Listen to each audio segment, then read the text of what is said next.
2030 సంవత్సరం నాటికి net zero carbon emission సాధించాలి అనేది భారత రైల్వే యొక్క లక్ష్యం. అంటే కార్బన్ డైఆక్సైడ్ ఎమిషన్ ని కంప్లీట్ గా జీరో చేసి దాని ప్లేస్ లో గ్రీన్ ఎనర్జీని ఉపయోగించాలి అనేది లక్ష్యం. ఈ నేపథ్యంలోనే భారత రైల్వే శాఖ ఇప్పటికే చాలా ఇన్నోవేషన్స్ చేపట్టింది. మీరు చూసినట్లయితే ఆంధ్రప్రదేశ్లోని నంద్యాలలో, ఢిల్లీలో, కేరళలో, చెన్నైలో సోలార్ రూఫ్ టాప్స్ చూస్తూ ఉంటారు. రైల్వే స్టేషన్స్ యొక్క రూఫ్ టాప్స్ మీద సోలార్ ప్యానల్స్ ని అమర్చి విద్యుత్ ని ఉత్పత్తి చేస్తున్నారు. వీటితో పాటు బయో టాయిలెట్స్, అలానే సోలార్ పవర్డ్ కోచెస్, వీటితో పాటు ఇప్పుడు మరొక కొత్త ప్రయోగాన్ని చేపట్టింది భారత రైల్వే శాఖ.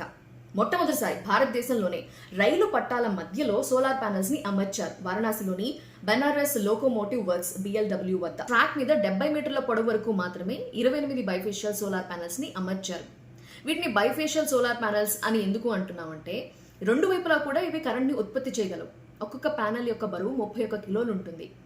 ఒక్కొక్క ప్యానల్ నుంచి 15 కిలోవాట్ పీక్ కెపాసిటీ ఉన్న ఎలక్ట్రిసిటీని జనరేట్ చేయొచ్చు. కిలోమీటర్ వరకు కనుక ఈ ప్యానల్స్ ని అమర్చగలిగితే అవి రోజుకి 880 యూనిట్ల విద్యుత్ని ఉత్పత్తి చేస్తాయట. సో సంవత్సరానికి 3 లక్షల యూనిట్ల విద్యుత్ని ఉత్పత్తి చేయగలవు. ఇక్కడ మనకి కొన్ని డౌట్స్ వస్తాయి.